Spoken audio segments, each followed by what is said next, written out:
और ये कहीं और से लेके आई है और इसको हम गोली खिला देंगे। हम दोनों की जान लेना चाहते हैं। और अब काफ़ी लोग इस वीडियो को देखने के बाद बहुत शॉर्ट क्यों पढ़े हो?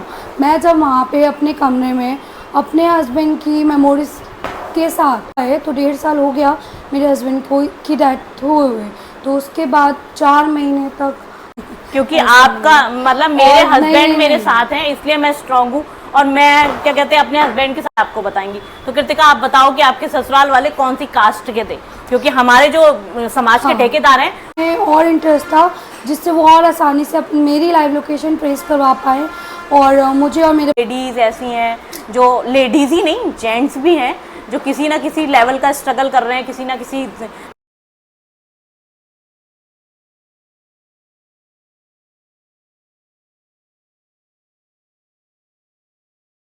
हेलो गाइस, जैसा कि आप लोगों ने देखा था कि हम मुरादाबाद आए थे, और मुरादाबाद हम एक मेरी फ्रेंड बोल सकते हो, बहन बोल सकते हो, हम उससे मिलने आए हैं। उसका नाम कृतिका है, और उसकी स्टोरी बहुत ही ज़्यादा सुनने के बाद मैं और अजितेश इमोशनल हो गए थे। और हमें कृतिका यूट्यूब के थ्रू ही मिली थी, वो हमारी वीडियोस देखती थी। फिर उन्होंने हमसे कांटेक्ट करने की कोशिश की इंस्टाग्राम पर, फिर हमें कॉल पर भी मतलब कॉल पर उन्होंने हमसे बात की, अपनी स्टोरी शेयर की। तो हमने प्लान बनाया मैंने और अजितेश ने कि क्यों ना कृतिका से मिला जाए और उसका दुख सुनकर उसका मन थोड़ा हल्का किया जाए, और समाज के ठेकेदारों को ये चीज़ दिखाई जाए कि ऐसा नहीं है जो लड़कियां, क्योंकि आप लोगों के अकॉर्डिंग सिर्फ साक्षी अजितेश पूरी दुनिया में सबसे ज़्यादा दुखी हैं, ठीक है। क्यों? क्योंकि साक्षी ने अपने घर वालों के अगेंस्ट जाकर शादी की, ठीक है। आप लोग का डायलॉग होता है जैसी करनी वैसी भरनी। अरे समाज के ठेकेदारों, दुनिया से थोड़ा बाहर निकलोगे ना, साक्षी अजितेश की लाइफ में घुसो, नो डाउट, बिल्कुल मोस्ट वेलकम। लेकिन और लोगों की लाइफ में भी जाकर देखो कि लोग कितने दुखी हैं और किस तरह लोग लड़ रहे हैं, अपने बच्चों को पाल रहे हैं, स्ट्रॉन्ग बने हुए हैं। तो ऐसी ही हमारे साथ हमारी एक बहन है कृतिका, जिसने लव मैरिज की थी, लव प्लस अरेंज, घर वालों की पूरी मर्जी थी। तो आज उनके साथ क्या हो रहा है वो खुद अपने मुंह से बताएंगी। तो कृतिका, अपने हमारे व्यूअर्स को अपना नाम बता दीजिए, अपने बारे में थोड़ा सा इंट्रोडक्शन दे दीजिए।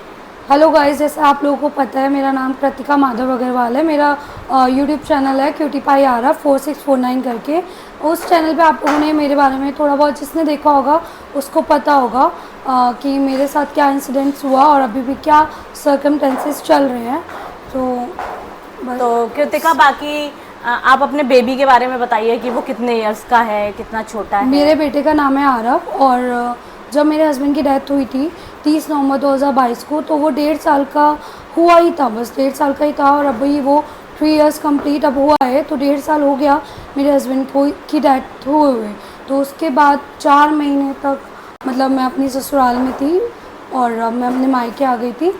तो कृतिका, हमारे व्यूअर्स को आप ये बताइए कि आपने जैसा कि बताया कि मतलब आपके हस्बैंड की डेथ होने के बाद आप मुश्किल से 4 महीने अपने ससुराल में रहे, उसके बाद आप अपने मायके में रह रहे हो और आपका एक छोटा बेबी भी है।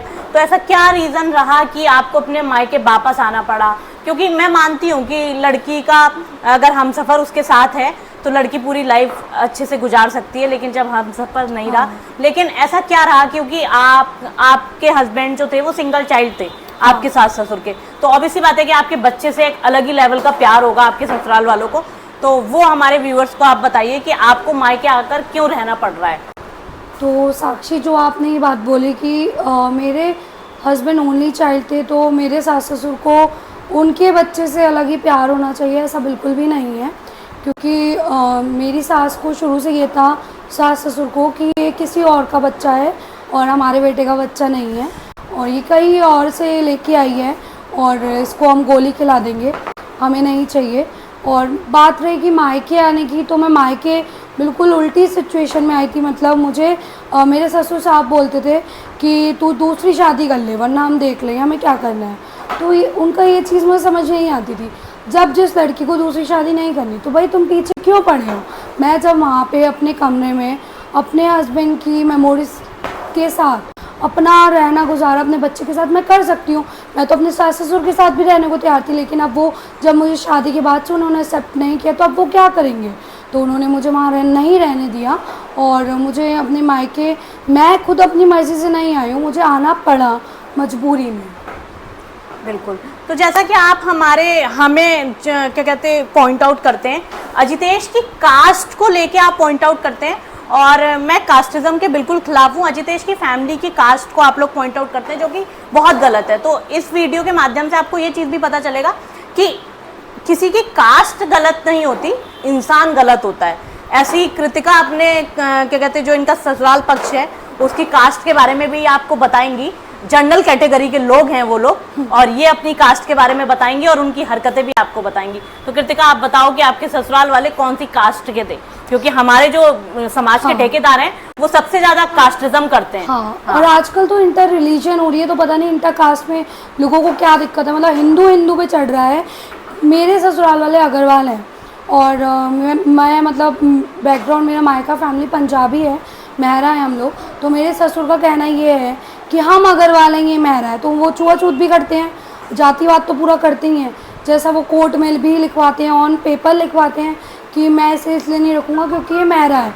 लेकिन जब मैं और मेरे हस्बैंड 8 साल से रिलेशनशिप में थे शादी से पहले, और मेरे हस्बैंड और मेरे रिलेशनशिप बहुत ही ओपन रहा है सबके सामने, तब मेरे सास ससुर को नहीं दिखा बिल्कुल भी कि ये मेहरा है, पंजाबी है। शादी के बाद उन्हें तुरंत दिख के ये जातिवाद करते हैं।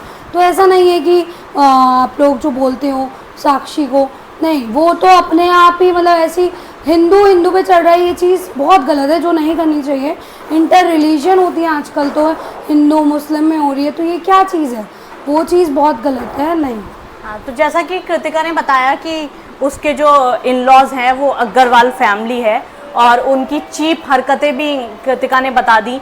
जैसा कि ये प्रेग्नेंट हुई थी तो उनकी जो सास थी वो इनको दवाई खिलाना चाह रही थी कि बच्चा अडॉप्ट हो जाए, और उसके बाद ये बहुत ही मुश्किल दौर से गुजरी हैं जब इनके हस्बैंड एक्सपायर हो गए थे। तो इस बेचारी ने ऐसा क्या करी होगी जो बेचारी को ऐसा फल भुगतने को मिल रहा है। हम इनका बच्चा आपको वीडियो में नहीं दिखा सकते, उसका रीज़न ये है सेफ्टी पर्पस। तो ये नहीं चाहती हैं कि मतलब सिक्योरिटी रीजंस हैं, क्योंकि मेरे ससुर आज तक मेरी लाइव लोकेशन ट्रेस करवाते हैं, और इसलिए उन्हें नंबर लेने में और इंटरेस्ट था, जिससे वो और आसानी से मेरी लाइव लोकेशन ट्रेस करवा पाए, और मुझे और मेरे बच्चे को जान से मारना चाहते हैं। उनका एक ही मोटिव है, माधव, कृतिका और आरव, उनके बच्चे को परेशान करने का। जो माधव को उन्होंने किया, और वो अपने मोटिव में बिल्कुल पर्पस जो था वो सफल हो गए, ठीक है। और बाकी उनका भी ये है कि मुझे और मेरे बच्चे को जैसे तैसे करके हम सरवाइव कर रहे हैं, वो नहीं करने देंगे। उनका ये है कि हमें माधव का हिस्सा ना मिल जाए, मतलब हमें प्रॉपर्टी ना दे दे मेरे ससुर, मेरे बच्चे और मेरी। पैसों का मामला है यहाँ, बस और कोई मामला नहीं है। इसीलिए वो हम दोनों की जान लेना चाहते हैं। और अब काफ़ी लोग इस वीडियो को देखने के बाद बहुत शॉर्ट में कृतिका ने अपनी स्टोरी निपटा दी है। हमें पर्सनली कृतिका ने अपनी जो रिकॉर्डिंग्स हैं इनकी सास की वो हमें सुनाई। मतलब उस रिकॉर्डिंग्स को सुन के ये लग ही नहीं रहा था कि उनका बेटा एक्सपायर हो चुका है। वो अगले दिन की रिकॉर्डिंग्स हैं, इतना कूल होकर वो बात कर रही हैं फ़ोन पर, इनकी बुराइयां कर रही हैं, ना जाने किस किस से। वो रिकॉर्डिंग हम नहीं सुना सकते, वो इनका पर्सनल वो है, जो भी ये केस वेस करेंगी उसमें वो चीज़ें लगाएंगी।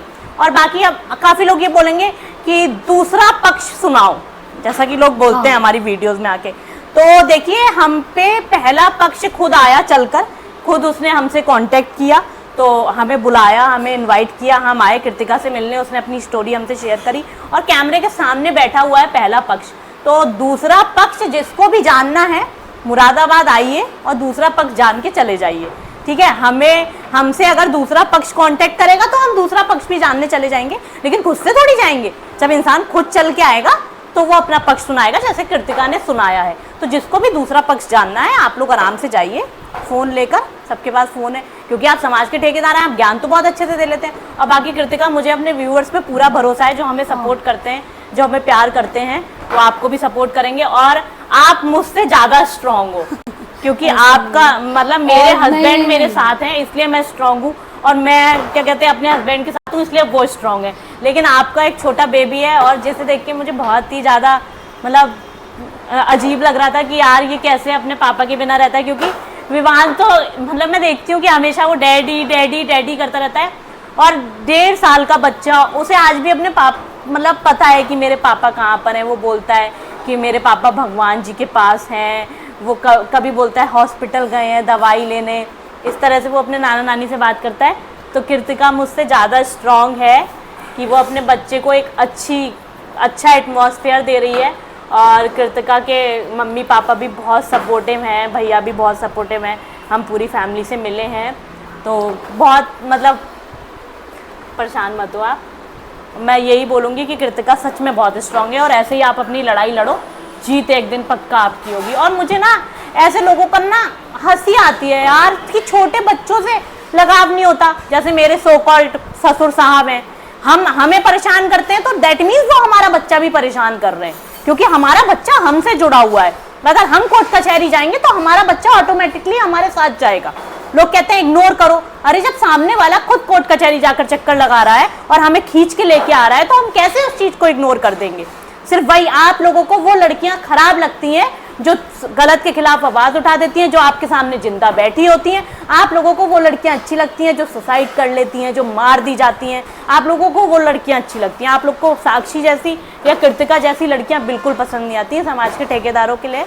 और बाकी जो हमें प्यार करते हैं, जो हमें सपोर्ट करते हैं, वो मुझे पता है, वो हमें समझते हैं। वो कृतिका को दूसरा पक्ष तो कभी सामने आता ही नहीं है, वो उल्टी सीधे आइडियो से कमेंट करते हैं। एग्जैक्टली, दूसरा पक्ष तो कभी सामने आता नहीं है। दूसरों को बस फोन करके बरबराते हैं वो लोग कि ऐसी थी वैसी थी, ये था वो था, और वैसे समाज के वो बनते हैं कि हम बहुत इज्जतदार लोग हैं। तो चलिए वीडियो को लंबा ज़्यादा नहीं करते हैं। और कृतिका ने अपनी स्टोरी जैसा कि शॉर्ट में निपटा दी, लेकिन आप उस लेवल का सोचना कि एक छोटा बच्चा है इनका और हस्बैंड एक्सपायर हो चुके हैं, फिर भी वो अभी तक इन लोग को परेशान कर रहे हैं। काफ़ी लोग अब ये भी बोलेंगे कमेंट करके कि आपने वीडियो बनाकर कृतिका की क्या मदद कर दी। तो हम बताते हैं हमने कृतिका की क्या मदद कर दी। कृतिका का मन हल्का हो गया हमें अपनी बातें बताकर, आप लोगों से अपनी बातें शेयर करके। और मैं वीडियो के माध्यम से एक चीज़ बोलना चाहूँगी कि बहुत सारी लेडीज़ ऐसी हैं, जो लेडीज़ ही नहीं जेंट्स भी हैं, जो किसी ना किसी लेवल का स्ट्रगल कर रहे हैं, किसी ना किसी लेवल का दुख झेल रहे हैं। तो कोई भी अगर हमारे चैनल के माध्यम से अपनी बात रखना चाहता है तो मोस्ट वेलकम, आप अपनी बात रख सकते हैं हमारे चैनल के माध्यम से, और हम आपको सुनने बिल्कुल आएंगे और लोगों को बताएंगे, आपकी स्टोरी शेयर करवाएंगे। जो भी अपनी स्टोरी शेयर करना चाहता है उसके लिए ये नंबर भी आपको तो यूट्यूब पे, हाँ हमारा तो नंबर भी हमने शेयर कर रखा है, डायरेक्ट आप हमसे कांटेक्ट कर सकते हैं। तो चलिए वीडियो को यहीं पर करते हैं एंड, मिलते हैं आप सबसे नेक्स्ट ब्लॉग में। तब तक आप देखते रहिए साक्षी अजितेश ब्लॉग्स और यूँ ही हमें प्यार देते रहिए, यूँ ही हमें सपोर्ट करते रहिए। Bye guys, love you all.